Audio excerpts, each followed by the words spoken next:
What's up, my friend? My name is Dr. Phoenix Singh, and I want to warmly welcome you to today's masterclass, the 3 templates you need to get accepted to your dream grad school.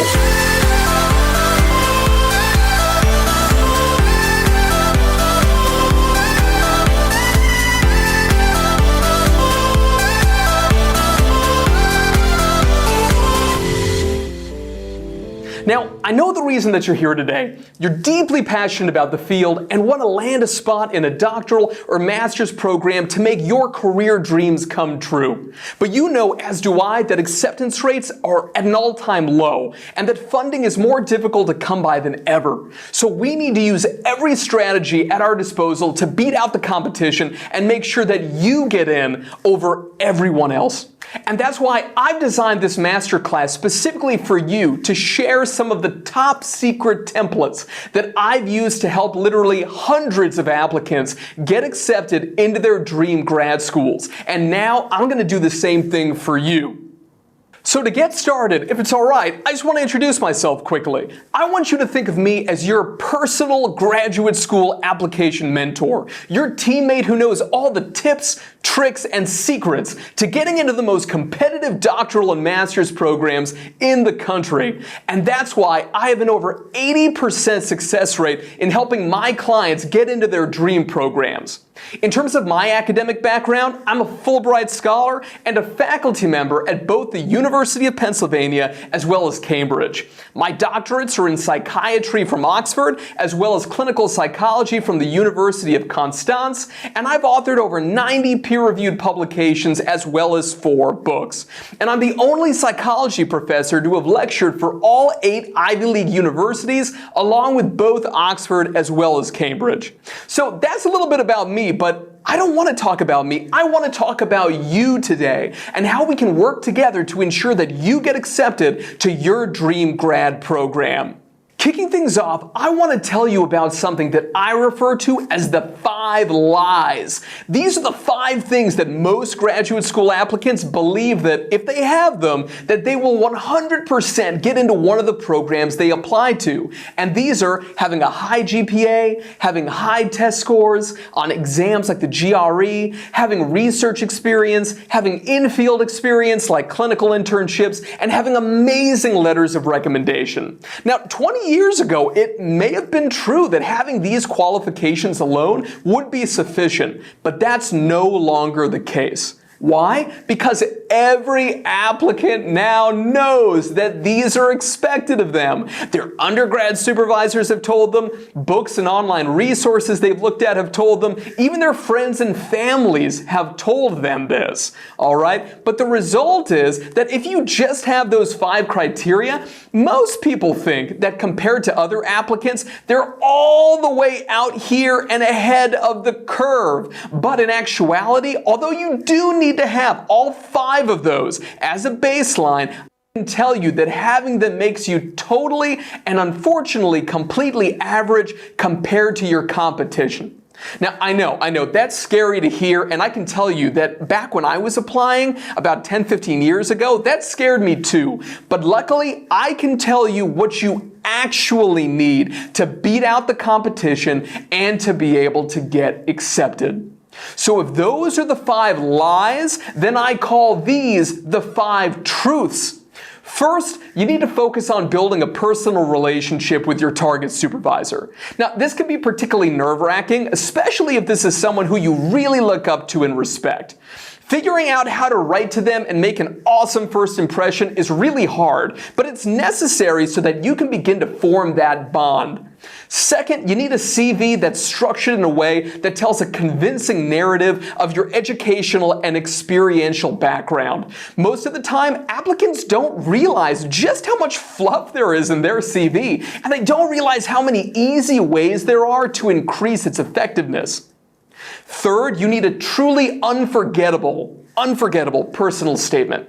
I cannot emphasize this enough. I read countless personal statements each year, and the overwhelming majority are written in a way that is not what supervisors and application committees actually want to see.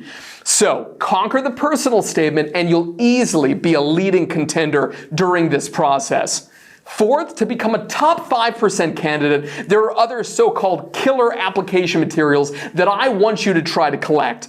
These are very difficult to get or to do correctly, but that's why they make you particularly competitive. We're talking about things like getting a peer-reviewed publication in an academic journal. We're talking about getting a conference presentation at a national or international conference with a stellar reputation in your specific field. We're talking a diversity statement that truly shines and is incredibly persuasive and well-written, and we're talking academic awards and even small grants that show that you are the best of the best and can bring additional resources to the program that you are applying to.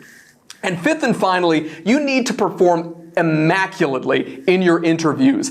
I'm talking about preparing for every standard and curveball question that they could throw at you, mastering both in-person as well as remote interview styles, for this is of the utmost importance. Now, this is a lot, and today, during this masterclass, I want to focus on helping you with the first 3 of these. But if you stick around until the very end, I'll give you some amazing resources that you won't find anywhere else to cover both number 4 and number 5. So, let's jump right in. First, as I mentioned, making contact with your dream supervisor is essential to do correctly. I've worked with so many coaching clients who've shown me the emails that they sent, and most, honestly, are not going to get you the response that you want. So I designed this email template for you. It's going to be presented on the next 3 slides, which I'll walk you through step by step right now, and you'll have access to a replay room after you watch all of today's masterclass so you can come back and craft your own. So here we go. Let's take a look and we're going to read together. Dear whatever the honorific of the target supervisor is, make sure you get this right. If they're a professor, say professor. This is really important, especially if you're applying to schools that use kind of a traditional British system. So places like Canada, places like the UK, places like Australia, and so forth, okay? Because a professor in that context is different than a doctor. So it's very important to get the difference. But it could also be a Mr., a Miss, and so forth. And then you want to have the last name of that target supervisor. So for example, Dear Professor Smith. Then let's keep going. Sincerely hoping this message finds you well. My name is, your full name, and I'm currently a, what is your current situation? For example, maybe you're a junior majoring in psychology at the University of Alabama. I wish to write just briefly in order to express my gratitude for your outstanding work on, and then I want you to state a high specificity topic. For example, let's say that you're in psychology like I am. You don't want to say something like, thank you for your seminal work in schizophrenia. It's so generic. It's so broad. It doesn't show that you actually know about this person's work. Because even if you're in a really niche field, oftentimes the research you're doing is even more hyper niche than that. So I want you to read the abstracts, if nothing else, of the pieces where this individual, the target supervisor, is the first author that have been published in peer-reviewed journals over the past 2 to 3 years, and use that to come up with this high specificity topic. So it could be something really niche, like the biological bases of threat control override symptoms in individuals diagnosed with psychotic disorders. Okay, let's keep going. Your recent piece in, then the name of the journal in which the piece was published, make sure you italicize that properly, on the article's topic, was particularly influential in my thinking on the subject, and it inspired me to apply to the name of the program, for example, to the clinical psychology PhD program at where? What's the name of the university? The University of Pennsylvania. And then lastly in this sentence, I want you to say what the timing of the application is, okay? So for example, are you going to be applying for the fall of next year, for instance, or the fall of this year? For example, you could say this fall for the 2023-2024 academic year.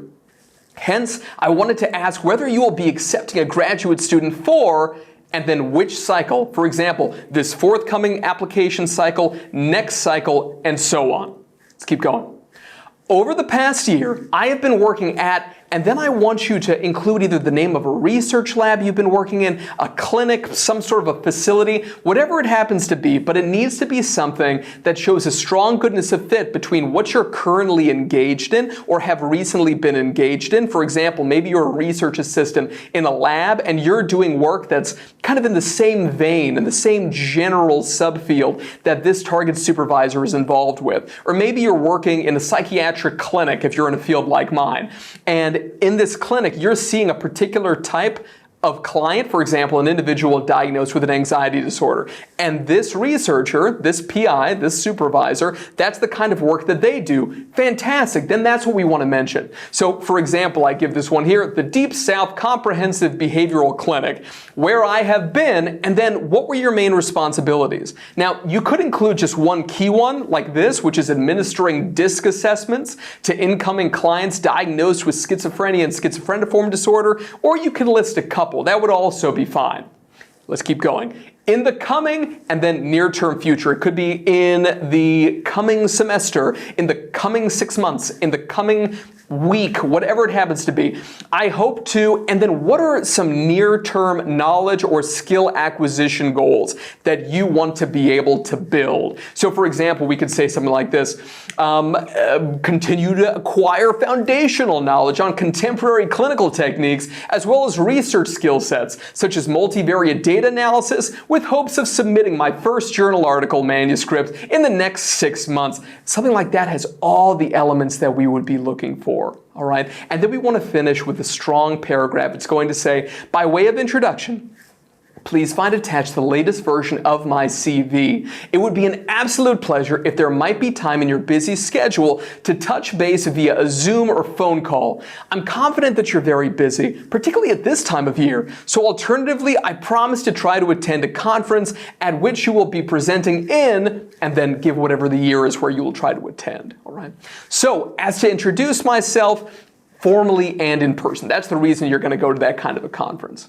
Thanking you for your valued time and looking forward to your response, your full name, so for example, J.P. Singh, and then your affiliation, Institute of Criminology, and then your university, University of Cambridge. Something like that is going to get the job done. So that's template number one. But you'll notice in that last paragraph, right, the first to last element before I say, basically, thank you for your time, comma, da-da-da, right, that I mentioned the CV. It is critical that your CV is formatted and written perfectly. The structure is key. I'm going to give you that template next, and it is so important that you watch and take notes on that, all right? But before we begin with that second template, let me take 3 minutes, and I promise not more than 3, to tell you what I can specifically do for you to make you one of the best applicants in the country and to get you into your dream graduate program if you want to work one-on-one with me.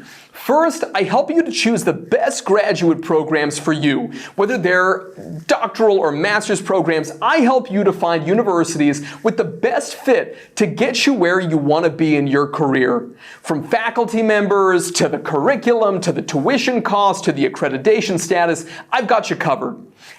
I see so many people make terrible mistakes in choosing what they thought to be the obvious choices in where to apply. Please don't let yourself be one of those people. Second, I help you choose the best target supervisors who have the strongest goodness of fit with your interests and your learning style. The last thing that you want is to be stuck for years and years with a supervisor who you hate, and there are many time-tested strategies that I've learned over the last 2 decades to make sure that you have a smooth and happy mentee experience. Third, I help you to write the ultimate personal statement. Persuasive, perfectly structured, and written in a crystal clear and elegant fashion. No one is going to have a better personal statement than you. Fourth, I help you to write a compelling diversity statement to clearly show how your unique background and life experiences are going to contribute to each of your dream graduate program's dedication to promoting diversity, equality, and inclusiveness. We refer to this by the acronym DEI. It's a big deal in this forthcoming application cycle. Fifth, I help you prepare your academic CV to make it shine before you submit your application. I literally go through page by page, line by line, reformatting and rewording your content to make sure it is exactly what application committees love to see. The usual CV I go through has a minimum of 10 to 20 errors in it, especially I find when someone is really confident that there aren't any errors. So let me find those and let me fix them for you.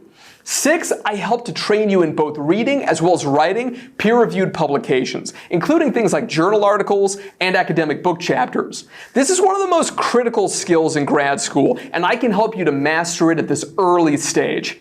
7th, I help you to write successful conference paper and poster proposals for both national as well as international conferences that are respected in your specific field. And then I help you write emails to connect with your dream mentors to meet with them when you're there. 8th, if you need lab experience before applying to a research-based program like a PhD in clinical psych, I walk you through step by step to find labs where you can volunteer as a research assistant, even if you've already graduated from undergrad. And 9th, if you need in-field experience such as a clinical internship before applying to something like, let's say, a PsyD program, an MSW, an MA in counseling, I've helped to place countless undergraduates throughout North America and Europe with these types of positions. And 10th, last but not least, I've built up a database of over 300 real interview questions asked by grad school interviewers over the past several years and can help you to prepare perfect answers to all of them. By watching this masterclass, I'm going to give you a limited time opportunity because I really appreciate you watching. If you click the button below, take a look at the offer down there, before the end of this masterclass, you're going to get 25% off your first session with me. If you wait, the offer is no longer going to be available, so be sure to click as soon as possible because I would love to be your personal teammate on this challenging journey and to ensure your application success. But in the meanwhile, let's jump in to template 2. Template number 2 is going to walk you through the 8 key sections of a perfectly structured academic CV for your grad school applications. If you follow this sequence and have something to write down for each of them in your CV, you are in a great place as an applicant. And if you don't have anything, now you'll know what you need to work on to get a flawless victory. Do you remember Mortal Kombat like I do? Anyway, let's get going. Section 1 is what I refer to as the, quote, top matter. We're talking your full name, followed by a comma, and then the highest degree that you've achieved, for example, BA for a Bachelor of Arts, and then underneath in smaller font, your .edu university email address, preferably not a personal email address like a Gmail, and then the phone number you're most likely to pick up on, so not a landline that you share with your parents or your roommates, and finally, the best mailing address for you. If you can, get the email, phone number, and address on the same line with something in between them, like a bullet, for instance. Section number 2 is going to be named Education. And here's where you're going to list the universities that you've attended for undergrad and also any grad school that maybe you've gone to so far. For example, maybe you want to apply for a doctoral program, you've already completed a master's program.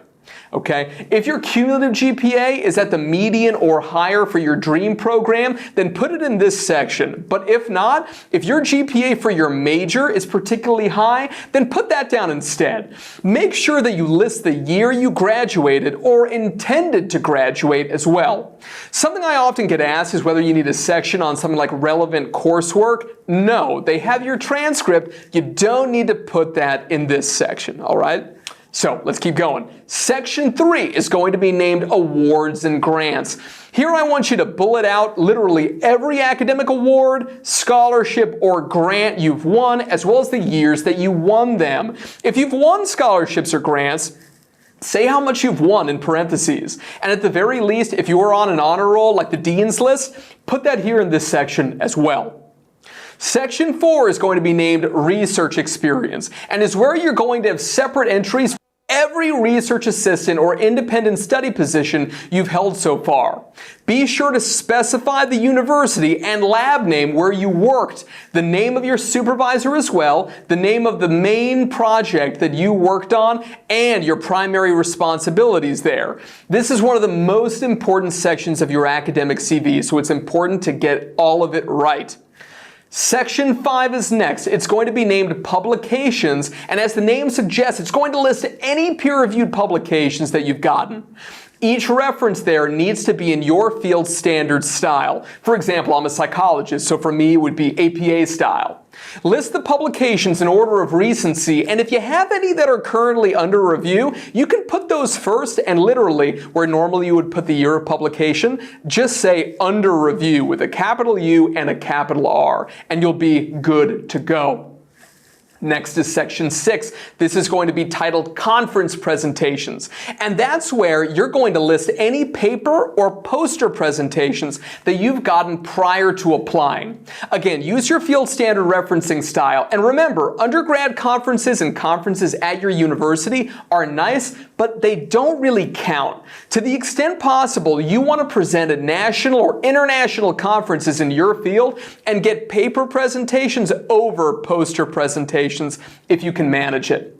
Section 7 is going to be named either clinical experience or practical experience. And it's going to be where you list your in-field experience that you've gotten so far, working with your target population or your target phenomenon, depending on the kind of grad school you're looking to go to. For example, maybe you're applying to a clinical psychology PhD program and you had an internship at your local psychiatric hospital administering basic mental health assessments. Perfect. This is where you would put that, and specify who your supervisor was and what your primary responsibilities were.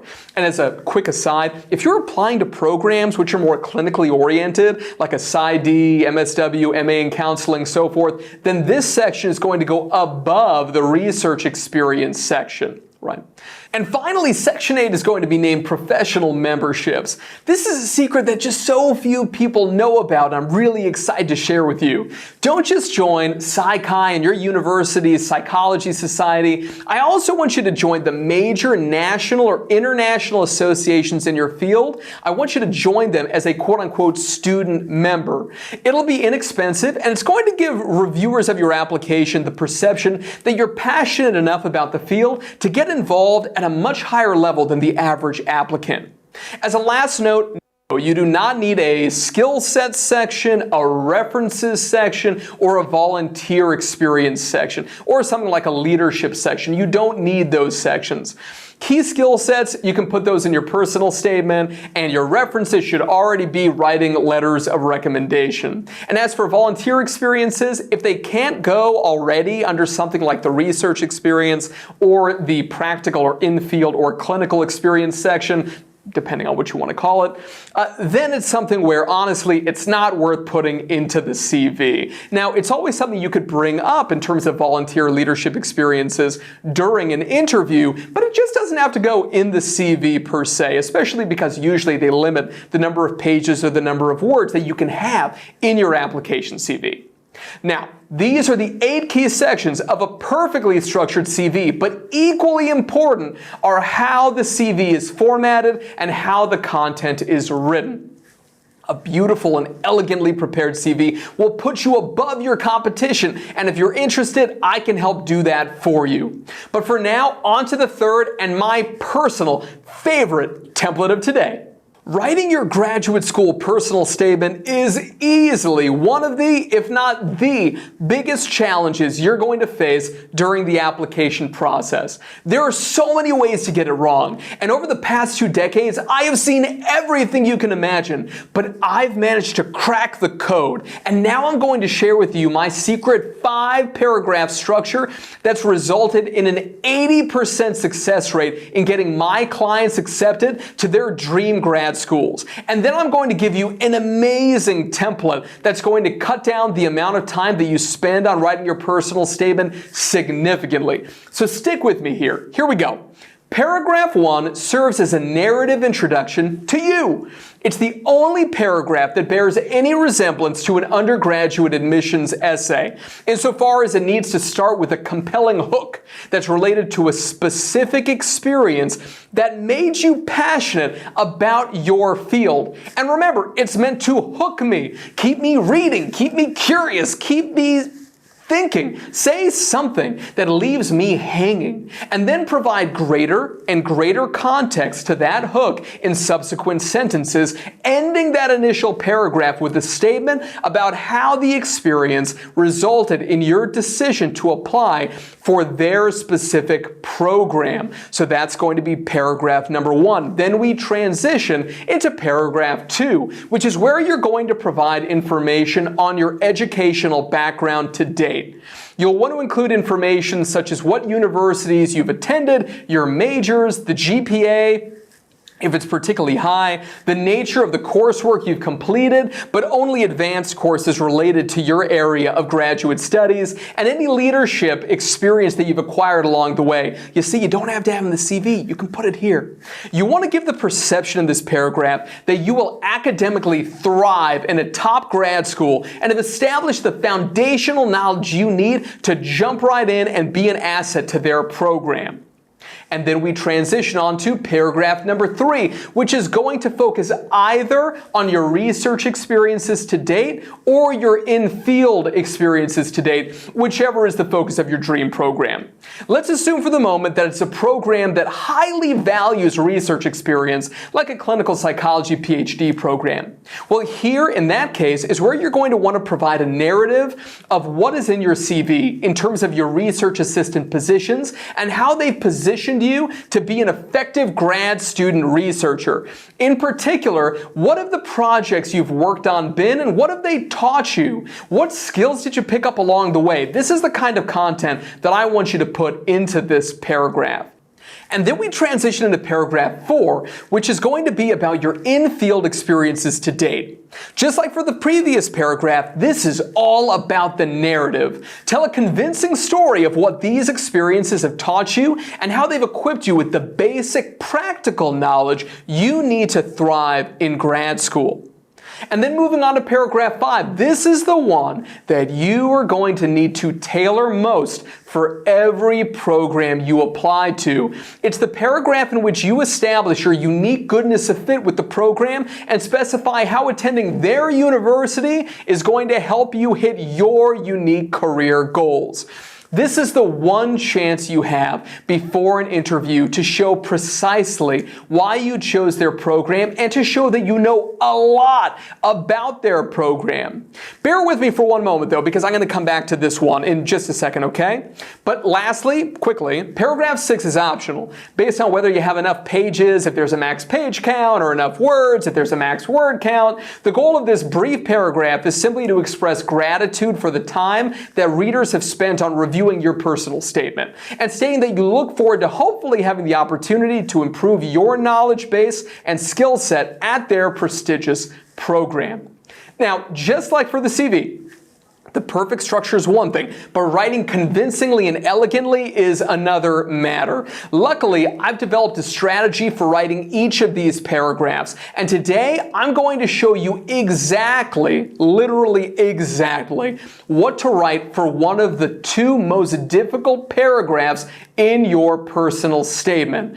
And the one I'm going to be sharing with you today is the one for paragraph 5. I promised you we'd come back, right?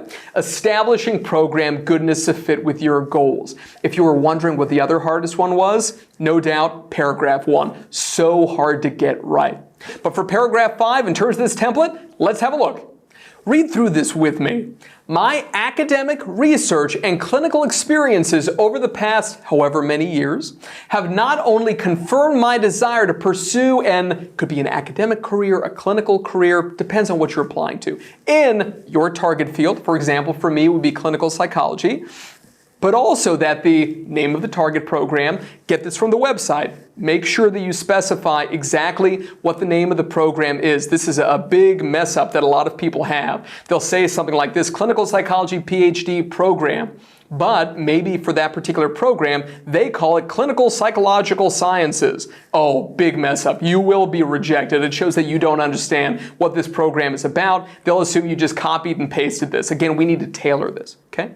at the name of the target university is the perfect place to begin the journey of making contributions to the field. The programs, and then I want you to list 3 things that, again, the program website highlights. What do they think is unique about their program? And where possible, use their own wording. Now, let's go ahead and give you an example here. Rigorous scientific coursework.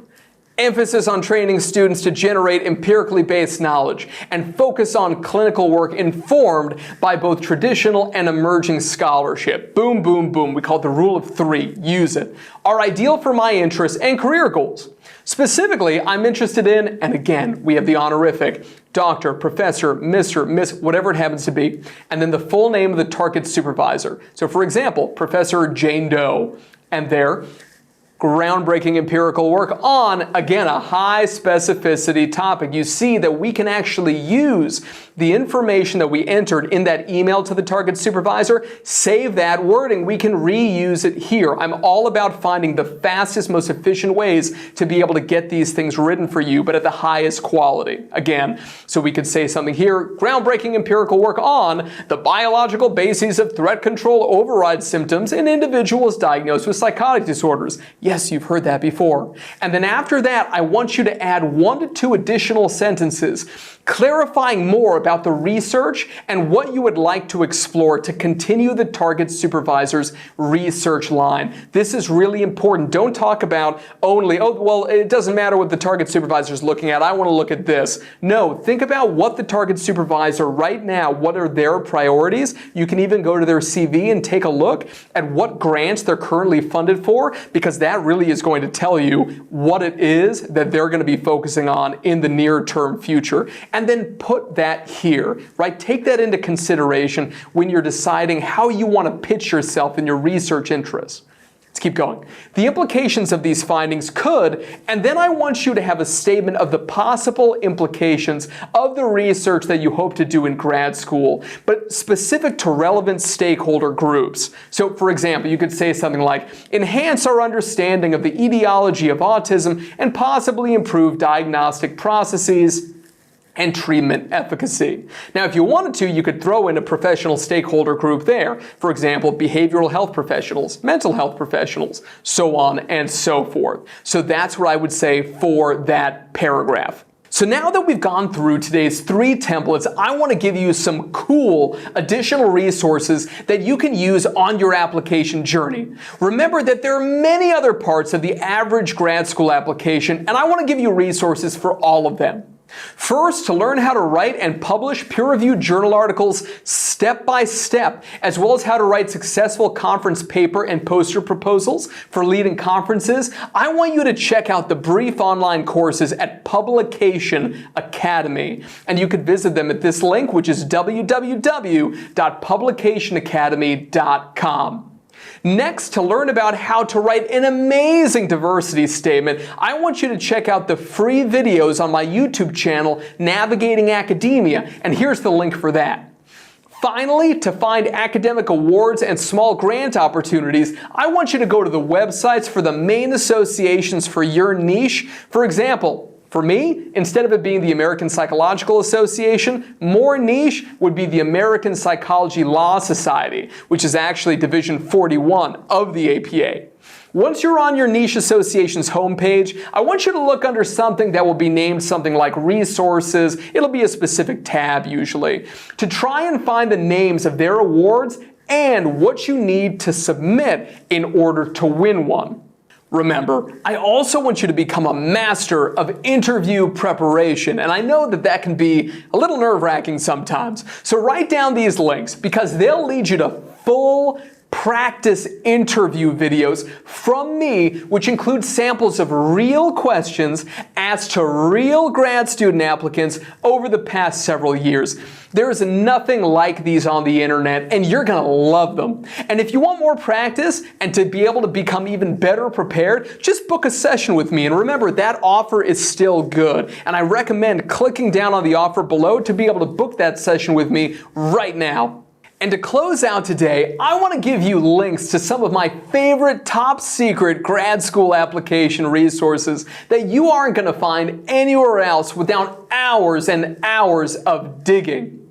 First, I want you to download Discord, which is an app that you can use from your smartphone or computer, and join these 3 Discord servers: Grad Connect, Grad Buddies, and Global PhD. The communities on these servers are so supportive and will provide you with a ton of additional resources and give you the opportunity to be able to ask the applicant community, of which you're going to be one of them, to be able to give you some advice on different topics.